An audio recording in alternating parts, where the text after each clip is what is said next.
ৰাৱণৰ মুক্তিযজ্ঞত সীতা চৰিত্ৰত কৰি খুব ভাল লাগিছে আৰু ৰাৱণৰ মুক্তিযজ্ঞ প্ৰকৃতপক্ষে ৰাৱণৰ মুক্তিযজ্ঞ আজি সম্ভৱ হ'বনে? নিশ্চিতভাৱে হ'ব আৰু খুবেই ভাল লাগিছে আৰু এই যুদ্ধ নকৰি পল ৰাম লক্ষ্মণ আৰু দুন্দুভি দেখিছে আপোনালোকে এয়া মেকআপ ৰুমত ৰাম লক্ষ্মণ আৰু দুন্দুভি একেলগে বহি আছে। আপুনি আজি কি ভাওত আজি ভাও প্ৰদৰ্শন কৰিব? মই আজি লক্ষ্মণ ভাও প্ৰদৰ্শন কৰিম। ঠিক আছে। দুন্দুভি কেনেকুৱা লাগিছে? ভাল লাগিছে। আপুনি আগতে ভাও দিছেনে? দিছে। এই আমাৰ অম্বেশ্বৰ বাদল ছাৰ কেনেকুৱা লাগিছে?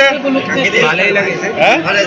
কৰিব পাৰোঁ এতিয়া হয় মই এই ৰাৱণৰ মুক্তিযজ্ঞত গাঁওখনত মোক শ্ৰীৰাম পাৰ্টটো ৰাইজে পচন্দ কৰিলে মই চেষ্টা কৰিম বুলি ভাবিছোঁ। আপোনাৰ এই মুহূৰ্তত অনুভৱ কেনেকুৱা? আপুনি কি ক'ব? ঠিক আছে, আপোনাৰ মই ধন্যবাদ জনাইছোঁ আৰু লগতে আজি ওপৰ চকুন পৰাৰ আজি যিটো ৰাৱণৰ মুক্তিযজ্ঞ সঁচাকৈ মই আজি অভিভূত। পঞ্চাশোৰ্ধৰ আজি আমাৰ দাদাসকলে বা আমাৰ জ্যেষ্ঠসকলে আজি নাট এই ৰাৱণৰ মুক্তিযজ্ঞৰ নাট প্ৰদৰ্শনৰ বিভিন্ন ভাও প্ৰদৰ্শন কৰিব। তেখেতসকলক এই বৃদ্ধ বয়সতো মই বৃদ্ধ বয়স বুলি সেইকাৰণেই কৈছোঁ, পঞ্চাশোৰ্ধৰ দাদাসকলে আজি কিবা আপোনাৰ প্ৰদৰ্শন কৰিব, তেখেতসকলৰ মঞ্চ প্ৰদৰ্শন কৰিব। তেখেতসকলৰ অশেষ ধন্যবাদ। আৰু আমাৰ চাগে এই ওপৰ চগুন পৰা 50 বছৰৰ আগৰ পৰাই এই ভাওনা মিচিঙৰ ভাওনা প্ৰদৰ্শন আমাৰ এই জাজিমুখ অঞ্চলত মিচিং গাঁৱত ওপৰ চগুন পৰা আৰু আমাৰ জপং গাঁৱে মিচিঙৰ ভিতৰত ভাওনা প্ৰদৰ্শন কৰি আহিছে।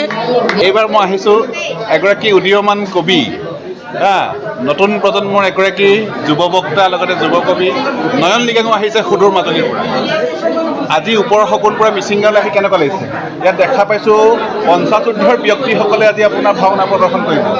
ৰাৱণৰ মুক্তিযজ্ঞ প্ৰকৃতপক্ষে ৰাৱণৰ মুক্তিযজ্ঞ আজি সম্ভৱ হ'বনে? নিশ্চিতভাৱে হ'ব আৰু খুবেই ভাল লাগিছে। আৰু এটা কথা, প্ৰথম কথা হ'ল গাঁওখনৰ যিটো প্ৰাকৃতিক পৰিৱেশ সেইখিনি দেখি ভাল লাগিছে আৰু গাঁওখনৰ যিটো একতা ইউনিটি সেইখিনিও দেখি ভাল লাগিছে। আৰু বিশেষকৈ বয়োজ্যেষ্ঠসকলে বিশেষভাৱে পঞ্চাশোৰ্ধৰ ব্যক্তিসকলে যে এই পদক্ষেপ লৈছে, তেওঁলোকে এই নাট ভাগি যে মঞ্চস্থ কৰিবলৈ মন মেলিছে, সেয়ে এটা বহুত তাৰমানে আনন্দৰ কথা আৰু যোগাত্মক কথা সমাজলৈ বাৰ্তা প্ৰেৰণ। সঁচাকৈ এইটো এটা ভাল মেছেজ। বিশেষকৈ ওপৰ সগুন পৰা মিচিং গাঁও সমগ্ৰ অসমবাসীৰ কাৰণে আদৰ্শ হওক। ইয়াত পোনপ্ৰথমবাৰৰ বাবে পঞ্চাশোৰ্ধৰ ব্যক্তিসকলে আজি ভাওনা প্ৰদৰ্শন কৰিব। ৰাৱণৰ মুক্তিযজ্ঞ আজি এই ভাওনাখনত এইগৰাকীয়ে কিছু সময়ৰ আগলৈকে হয়তো মোৰ ভনীজনী হৈ আছিলে, কিন্তু মেকআপ কৰাৰ পিছত আপোনাৰ সীতা হৈ গ'ল আৰু মই ধৰিবই নোৱাৰা হ'লোঁ এইগৰাকী মোৰ ভণ্টি আছিলে নে নাই। কেনেকুৱা লাগিছে তোমাৰ? ভাল লাগিছে, কাৰণ এবাৰ দ্বিতীয়বাৰ কৰা হৈছে। দ্বিতীয়বাৰ? প্ৰথমবাৰ আমাৰ আঞ্চলিক ভাওনাত মই কালি কৰিছিলোঁ আৰু এতিয়া ৰাৱণৰ মুক্তিযজ্ঞত সীতা চৰিত্ৰত কৰি খুব ভাল লাগিছে আৰু এই ছাত্ৰগৰাকী দিয়ক খলিফাত অধ্যয়ন কৰে, বৰ্তমান নৱম শ্ৰেণীৰ ছাত্ৰ, কিন্তু গাঁৱত ভাওনা হৈছে আৰু নহাৰ কোনো কথাই নাহে। তাতে আকৌ কাইলৈ দেওবাৰ বন্ধবাৰ, আজি শনিবাৰ, গতিকে শনিবাৰে গাঁৱত অনুষ্ঠিত হোৱা ভাওনাখন নোচোৱাকৈ কেনেকৈ থাকে। গতিকে মই সেই ছাত্ৰগৰাকীৰ পৰা জানিব বিচাৰিম, তুমিতো গাঁৱৰ ভাওনা চাবলৈ আহিছা, তোমাৰ মনটো কেনেকুৱা লাগিছে? ভাল লাগিছে, ভাল লাগিছে। আৰু তোমাৰ পাপাই কি ভাও দিব আজি? আজি ৰাৱণৰ মুক্তিযজ্ঞ আৰু ৰাৱণৰ মুক্তিযজ্ঞৰ ভিতৰৰ যি নেপথ্যৰ যি দৃশ্যাংশ ইতিমধ্যে আপোনালোকক দেখুৱাই আছোঁ। আৰু এই মুহূৰ্তত মোৰ ওচৰত আছে আপোনাৰ ৰাম। আপোনাৰ ৰামৰ ভাওত আজি অভিনয় কৰিব। ৰামে কি কৰিব? ৰামে কি ক'ব? আপোনাৰ অনুভৱ কেনেকুৱা এই মুহূৰ্তত? ভাল লাগিছে। মই আজি বহুত দিনৰ আগতে বহুত বছৰ পাঠ গালোঁ, 20 বছৰৰ গেপছ হৈ আজি মোক ৰাইজে ৰাম পাঠটো ৰাৱণৰ মুক্তিযজ্ঞ ভাওখনত ৰাম পাঠটো গাবলৈ মোক দায়িত্ব দিছে। মই যৎপৰোনাস্তি চেষ্টা কৰিম ৰামৰ যি অভিনয় পৰাপক্ষত পূৰণ কৰিবৰ কাৰণে ভালকৈ কৰিম বুলি মই নিজকে ভাবিছোঁ, অনুভৱ কৰিছোঁ আৰু মই যৎপৰোনাস্তি ইতিমধ্যে ওপৰ শগুনপৰাবাসী ৰাইজে এটা কথা ক'ব বিচাৰিছে যে ওপৰ শগুনপৰা মিচিং গাঁৱে বিগত 60 বছৰে আপোনাৰ ভাওনা পাতি আহিছে বা ভাওনা প্ৰদৰ্শন কৰি আহিছে আৰু এইবাৰো তাৰ ব্যতিক্ৰম নহয়। গতিকে এইবাৰ যে 50 বছৰৰ ওপৰৰ যিসকল ব্যক্তিসকলে যে আপোনাৰ ভাওনা প্ৰদৰ্শন কৰিবলৈ মন মেলিছে, ইয়াৰ আঁৰৰ কাহিনী কি? আচলতে কিয় 50 উৰ্ধৰ ব্যক্তিসকলক লোৱা হৈছে?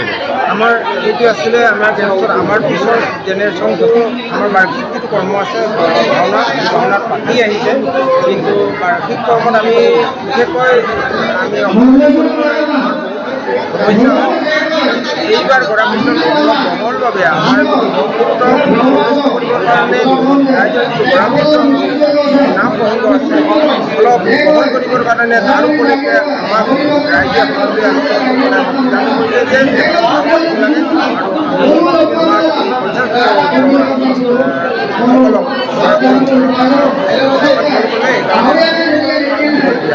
প্ৰিয় দৰ্শকবৃন্দ, আচলতে 50 উৰ্ধৰ ব্যক্তিসকলে এই ভাওনাত অংশগ্ৰহণ কৰাৰ কাৰণ এটাই নতুন প্ৰজন্মক এক বাট দেখুওৱাৰ চিন্তা কৰিছে। লগতে যিহেতু প্ৰত্যেক বছৰে ব্ৰহ্মপুত্ৰৰ যি প্ৰলয়ংকৰী বানপানী, যাৰ ফলত গৰাখহনীয়াৰ সমস্যা আছে, গোধনৰ ক্ষতি হয় আৰু আপোনাৰ খেতি বাতিৰ ওচন হয়। গতিকে এনে সমস্যাৰ পৰা হাত সাৰিবৰ কাৰণে আজি দিনৰ ভাগত পূজা অৰ্চনা কৰা হৈছে আৰু পূজা অৰ্চনাৰ লগতে ব্ৰহ্মপুত্ৰ বাবাৰ ওচৰত আজি আপোনাৰ নৈবেদ্য আগবঢ়োৱা হৈছে আৰু গংগা মাৰো নামোচ্চাৰণ কৰা হৈছে।